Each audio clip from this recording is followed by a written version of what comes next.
Welcome, everybody. Thanks for joining us tonight. We appreciate your patience because we were just taking a look at some public health in action, live in action, just a few minutes ago that we're going to share with you as we are talking about public health tonight and UVM's Master Public Health Program. So good evening. Very happy to have you with us. I'll go through brief introductions and then we'll go over, we'll dive right into our public health program and what is public health and what is unique about the programs here at the University of Vermont. My name is Nicola Willier-Fenton. I'll help guide our conversation tonight, and I work in our professional and continuing education department. Joining us as well is Dr. Jan Carney, who leads our public health program and many, many other roles in the Department of Medicine in Larner College of Medicine. We're so fortunate to have Dr. Carney leading our public health efforts and a faculty member in our College of Medicine as well. And we also have Vika Pleshakova with us as well. She advises students, works so closely with students in our public health program, and we work closely together in our professional and continuing ed department. Vika, we're happy to have you with us today as well. A couple quick logistics before we dive in. Jan wanted to just make sure that everybody knows we are recording this session tonight. We will share the recording out with everybody. Questions in the Q&A box, please put those in. I'll do my best to keep an eye on them. We will have plenty of time for questions at the end, but if there is something that you'd like to ask throughout the presentation, please do that. And tonight we're going to dive into what is public health. We're going to talk about the program itself. We're also going to talk about something that's super exciting that we're unveiling tonight, our new global health leadership concentration that is brand new to UVM. So you're the first to hear about it this evening. And we'll have plenty of time again for those logistic questions, tuition, timing, deadlines, and everything to hopefully join our program. Okay, so let's dive in. Dr. Carney, we often start with this. What do we mean when we say public health? And then weave us into what public health means here at the University of Vermont. Well, can I go directly to public health in action? Yeah, Maybe let's do it. let me show you.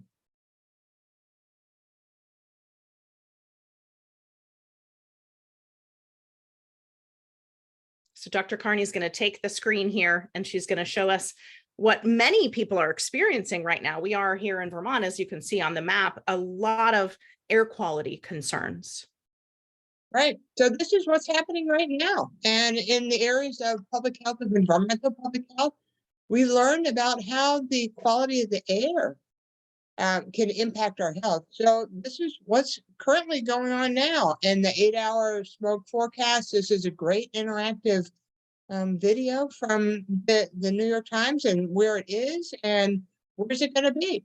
And then the question is for public health. So what does that mean and how do we find out? And we might want to go to another site from the Environmental Protection Area. This is a government website about U.S. Air Quality Index. You might hear about that depending where you live.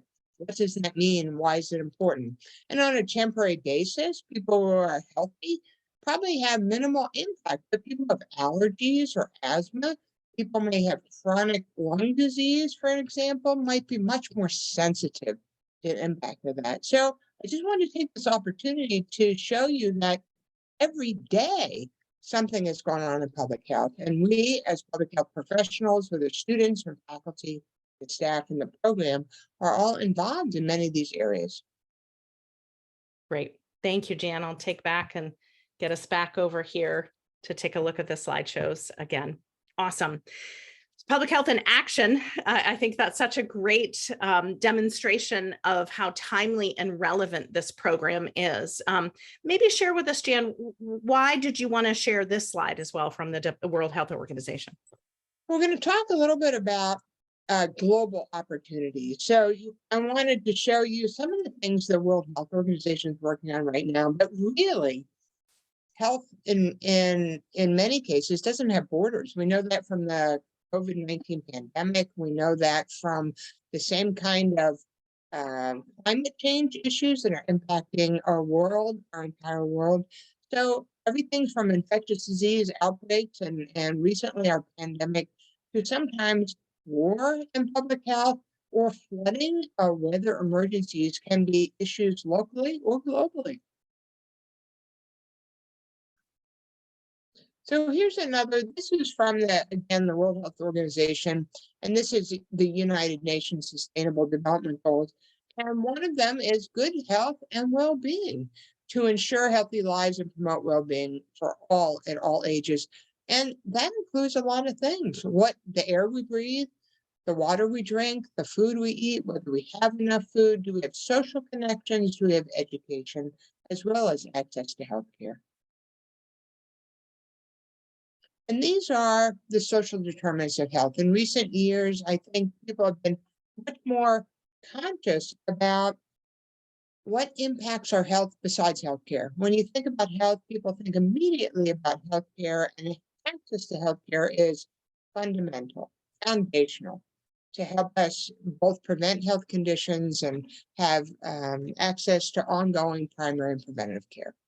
This is also a good chart to show you all these other factors that impact our health. Our educational access and the quality of that education. That impacts our economic stability, as an example, our neighborhood and the built environment. We talked about the environment more generally. And then our social and community context. Previously, we might have thought of those social connections being really important to the health, particularly as people get older. But the pandemic has really made us very conscious of the importance of social and community context at all ages. That leads us So to our program. that leads us to our Yeah. program. So if you want to get involved in this absolutely exciting area of health, what are the areas of study? Well, you get a master's degree in public health. And in our program, all degrees across the country that are accredited by the National Council on Education for Public Health, the accrediting body for public health, have to offer many of the same areas. But programs have particular areas of strength. So in ours, it's the quantitative public health sciences, biostatistics, and epidemiology. Epidemiology is the language of public health. Global and environmental health, we've mentioned that a little bit, and health policy, leadership, and advocacy. Some of the policy work is some of the most controversial areas of public health. They're very, very challenging, and an area as public health professionals, we can have a huge impact. So this shows us in more detail. On the left, you can see some of the core areas: biostatistics, epidemiology, social and behavioral sciences, health policy and management, sometimes called health services administration, and environmental health sciences. And many of these areas overlap. This is our program. It's 100% online. It's 42 graduate credits. And you can see sort of the breakdown of credits. You get 3 elective courses or 9 credits. And we have a large culminating project experience or capstone experience for 5 credits, and what's called an applied practice experience, where you get to try out your skills in real world settings and work with an organization in public health. And then this is probably one of the most exciting things that we have to talk about tonight is brand new, the global health leadership concentration. What does that mean, Jan, to have a different concentration or a different option here in our public health program? We're giving an option to our students entering the program. So you get 9 credits or 3 courses of electives. So at the beginning, you can decide that, well, I really want to focus those electives on global health, and I want to be prepared to be a leader in global health. And we know from some of our scans of the external environment that we desperately need people in public health who are trained in leadership, how to manage organizations, how to understand how to run programs, evaluate programs, work with people everywhere. So in this concentration, you get all the benefits of the Master of Public Health degree, and you have 3 credits required in 1 course in global public health, 1 in global health leadership, specifically for those skills. And then you can take 1 of 2 electives in climate change, because that's such an important area right now globally. And this is this something that people, when they're applying for fall, this is something that they can choose just to start this fall? Absolutely. That's awesome. That's really exciting.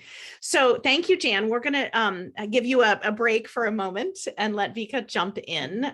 We saw some electives there in climate change, global health. And what I think gets really exciting about this list is that it's always increasing. I feel like with the elective options continue to grow and are more diverse and so relevant to what's happening in public health. Maybe Vika, share with us these different electives and where you see students choose and how they can choose kind of those areas of interest.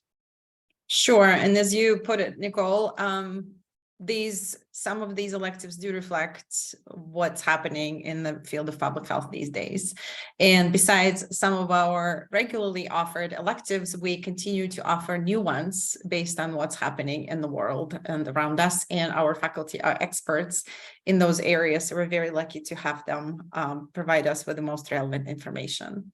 So the electives you see here cover those 3 areas of excellence that you have seen on the previous slide. And so what the students usually do is that by choosing specific electives in one of those areas of excellence, they create themselves a mini concentration, so to speak, or they can tip their toes in all of those areas based on their interest and based on what's offered in a given semester. Typically, we offer at least one elective in each of those areas once a semester. So you will see an offering of about 4 to 5 electives in the fall, spring, and summer. And so you will be able to plan ahead as we know what electives we're offering a year in advance. So I can help students pick and choose their electives based on their interest. And you would need 3 of them to meet the requirements of the program. Perfect. That's what I was going to ask too, Vika. Like, talk to us about the planning process. You say, you can plan out a year, but that initial conversation that you have with students, what information are you gathering to help advise and to help guide them down this path? Sure. So first we start with how many credits they would be able to take per semester. So given that the program is 12 courses on the culminating project experience, and whether they have a full-time job, whether they have family, whether they have any other commitments. So I would be able to advise them how many courses would be appropriate for them to take each given semester so that they remain successful in the program. So we start there. And as the students have 5 years to graduate, the program is really, really flexible. And so when we meet for the first or second time, once the students matriculate, we go over the course planning. So the students know which courses they're going to take exactly when, which is helpful for them to plan that far in advance. And it's not set in stone. So if we come up with a plan, but then a student sees an elective that they would really like to take instead of a core course, for example, then we can shift things around. So again, it's very flexible. Yeah, absolutely. And meeting their needs as well. So I know you work so closely with our students. So before you start planning things, you need to apply. So maybe walk us through what are the admission requirements? That's right. You need to apply and get admitted, or conditionally admitted as well. So what we ask for is that the students have a bachelor's degree, of course, and a basic understanding of math and science. And the reason we ask for those is that because you will be taking highly quantitative courses like biostatistics and epidemiology. And that's why we ask for a college level algebra or an advanced math course. And if your background is not in any of those, and if you don't have a science course or math course, we would be able to help you and determine by looking at your transcripts ahead of time whether or not you would need to take a course prior to matriculating into M.P.H, or you may be admitted conditionally. So for example, if you're not strong in math or statistics, we'll admit you if you get a B minus or above in epidemiology or biostats, and then the condition will be removed. So in the application process is very simple. Students submit an online application with a $65 fee. We ask for 3 letters of recommendation and a personal statement, which will also act as your writing a sample. We do not require standardized tests. which makes it fairly simple. And once your application has been submitted, we will review it shortly. We usually review applications fairly quickly, twice a week. So the response is very prompt. And if a student applies and there is kind of waiting, is it common for you to respond back and share kind of where their process is, or do you communicate to if there's something that you're still waiting on? We do. Usually it's the letters of recommendation where the delay happens when the students are waiting to get letters from the people they requested them from. And we would let the students know that certain person is we're still waiting on a letter of recommendation from a certain person. And so the students will be communicated to prompt those people to submit the letters. Great. Awesome. And then timing. I know there's rolling admissions, please, if it's something that you're considering, and maybe, we could still have some applications for fall, and we also have spring and we have summer. And so just walk us through that cycle, if you would, Vika. Sure. Another great point of this program is that you can start any time of the year, summer, fall, or spring. So right now we're accepting applications for the fall semester. We give students a deadline of August 1st, and the courses begin on August 29th. So again, that's the turnaround would be really quick, because we would like you to participate in online orientation before the classes begin, to make sure that you're all set and registered and ready to go when the semester begins. But, we're also flexible, and we will accept your application if you submit it a couple of days after, or if we're still waiting on certain documentation or letters of recommendation. So it's fairly flexible. And oftentimes we get this question, is there any aid? Are there ways to help students pay for a master's degree? Yes, so federal loans are available to graduate students. Unfortunately, we do not have any scholarships or assistantships through the program. And in order to receive federal loans, the students need to be enrolled in a minimum of 5 credits per semester, which makes it 2 courses per semester. And tell me about the accelerated M.P.H. I know it's for University of Vermont juniors, but what is that?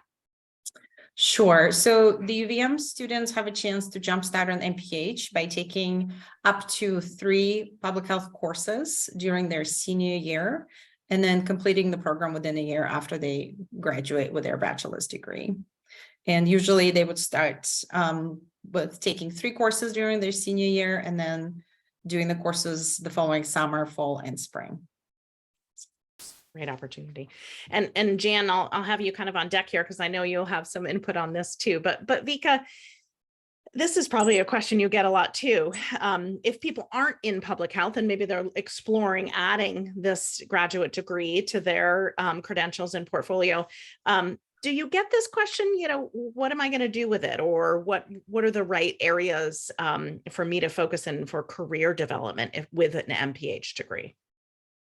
Sure. The good thing about our program is that it's a generalist program. So it offers a variety of positions that the students can get after graduating with M.P.H.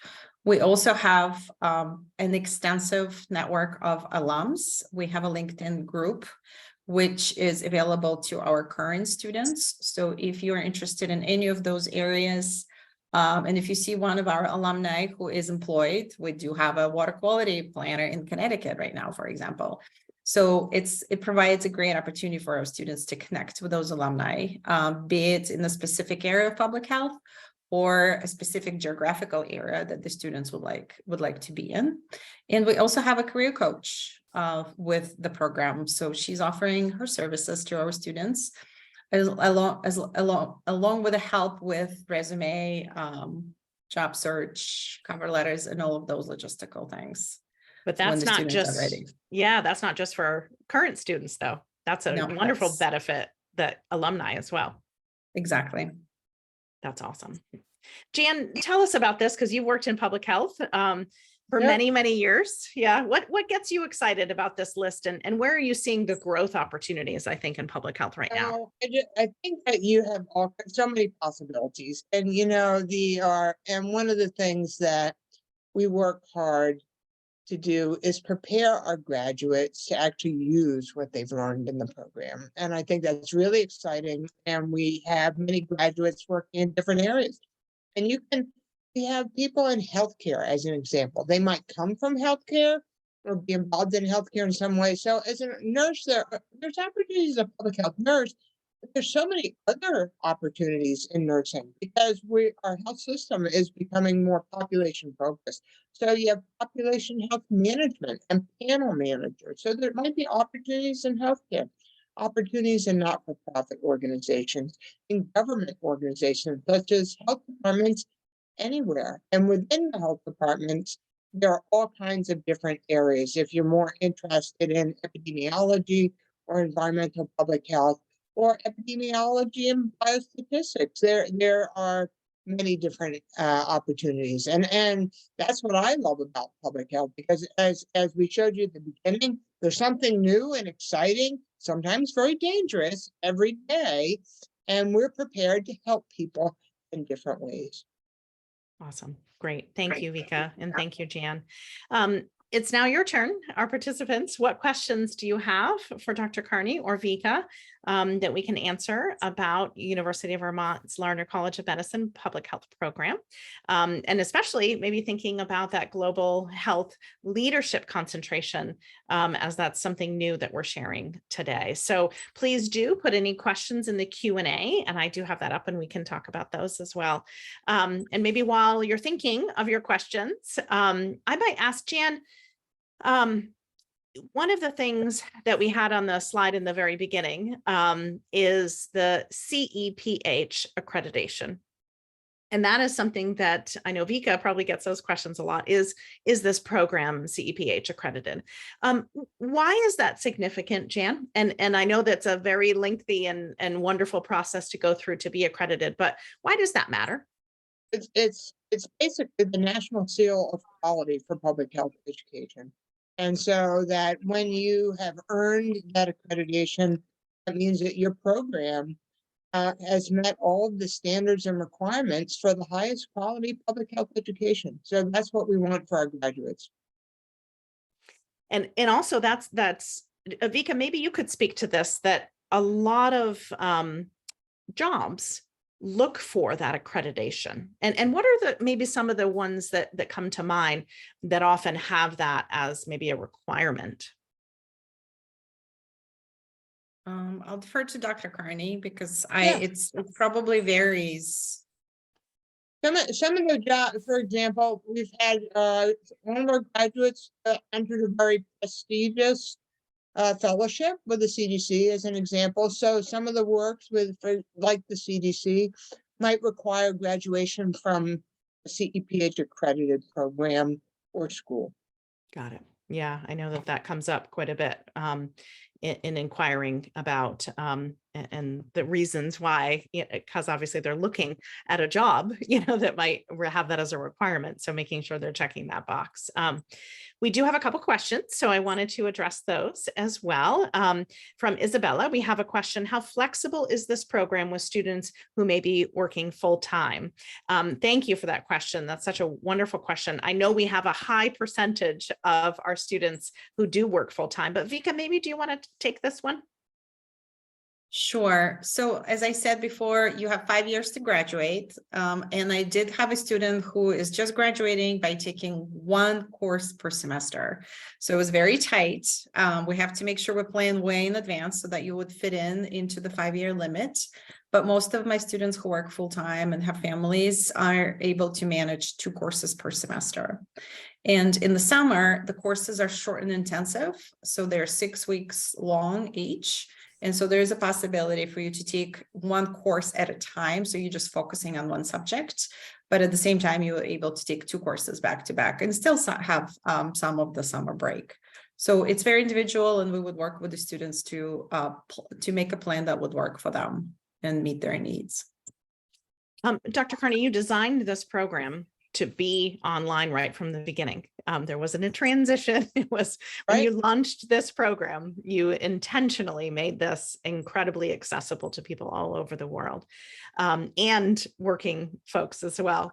Dr. Carney, maybe talk about that philosophy in that approach to online teaching? Because I know that some of our faculty in our program have won lots of awards for the innovation in our online teaching, and maybe just share with us some of your thinking in designing this program to be online. Well, that was the whole thing. We want our faculty to be creative and to teach material in a way that's maybe new, try new things, and then to teach the other faculty. So that's part of our culture.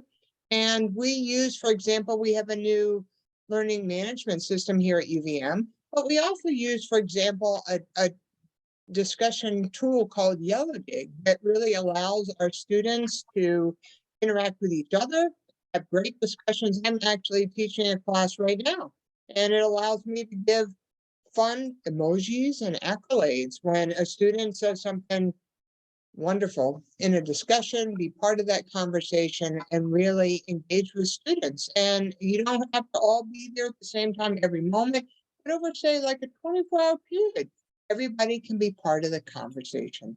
And we encourage that. So that allows students from different locations or time zones to be part of this. One of the things I really like in terms of our community is we have a mix of students. We have some people who have worked in all kinds of not-for-profits, healthcare, all different disciplines. Some of them have varying lengths of experience. We have had full-time faculty from UVM in our program and students in our accelerated program. And that kind of mix of all kinds of people with different backgrounds, diverse perspectives is really important and gives a robust conversation. So that's what we're trying to do. That's great. Thank you, Jan. A few more questions here. Melissa is asking, are these new concentrations, the new concentration, global health leadership concentration, part of the online M.P.H program? And Yes. the answer is yes. Yeah, absolutely.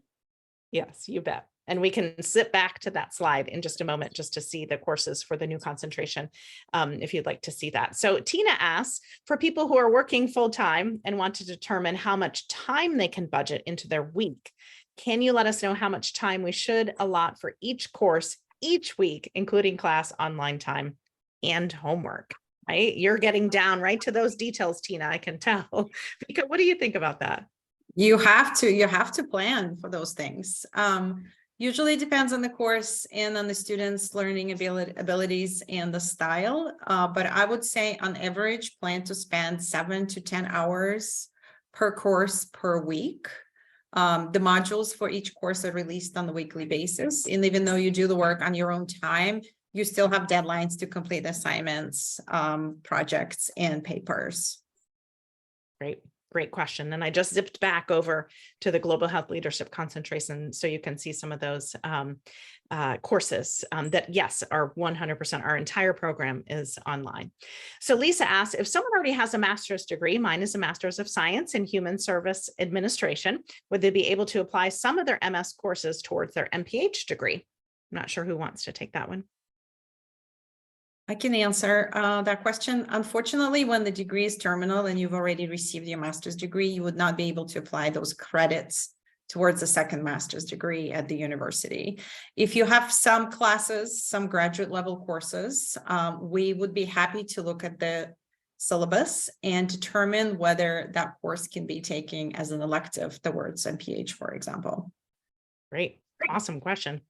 Isabella asks, what opportunities are there to work with professionals in the public health field or participate in research at UVM? Jan, I know you're going to love this question, through the M.P.H program. And the answer is lots. So Jan, can you expand on that? Yeah, there are lots. And actually, we've all the faculty have been talking about that this week. How can we make sure that students who are interested in research know about what research we're all doing? It doesn't mean you have to follow along for an entire huge multi-year research project, but you can come and see how that works and be part of a piece of that we work and be involved in the research project. So absolutely. Yeah, great. We love hearing about, and from a marketing and from a student services perspective, I know how much that research is something that people ask a lot about, and it gets really exciting to hear what our public health students and faculty are working on. Caitlin asked, will students be provided with internships to get a head start within public health?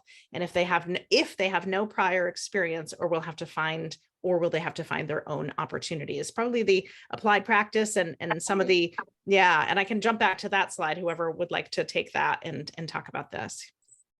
The applied practice experience is a requirement. It's a 1-credit course, and it allows you, and as a faculty member, so there are certain requirements you have to do. You have a faculty who is helping you, and then you can elect an experience anywhere. You know, if you're here in Vermont, we can help you find a place.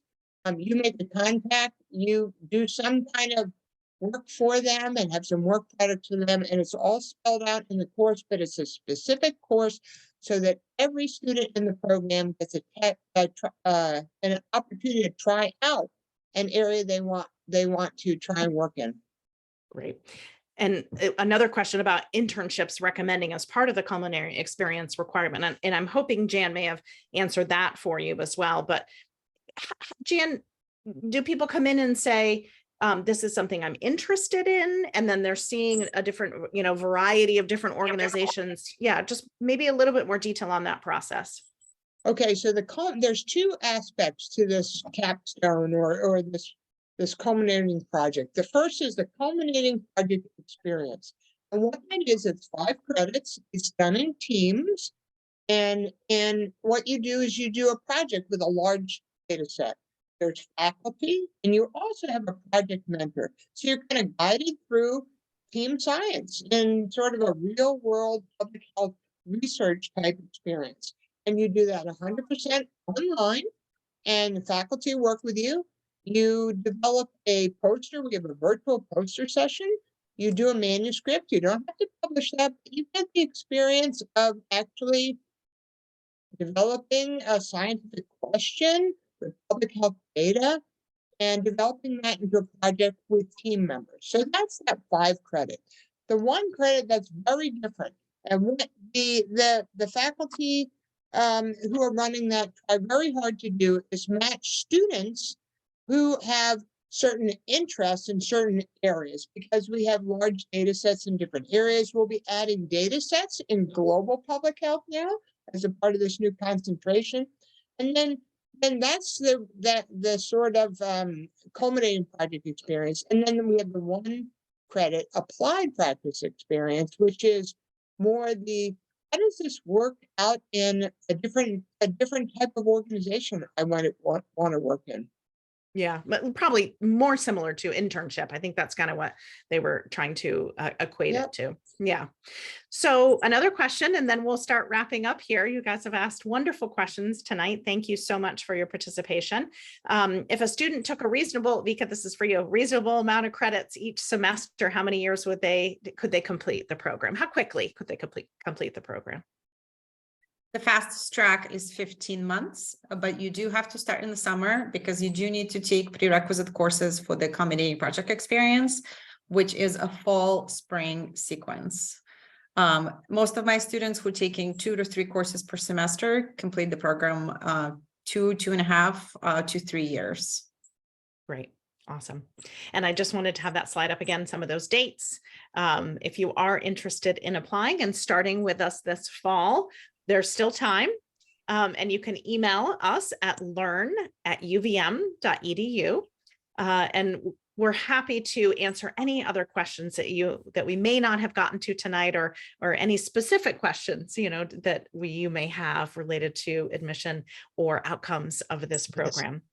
But thank you so much. I'd like to add that I am available for individual appointments. If you email the learn@uvm.edu email, we can send you a schedule link, and I'm happy to talk to you individually. Awesome. Great. Thank you, Vika. Thank you, Dr. Carney. Thank you everyone for being with us tonight. We wish you well, and we hope to see you in our Master Public Health program soon. Have a great night.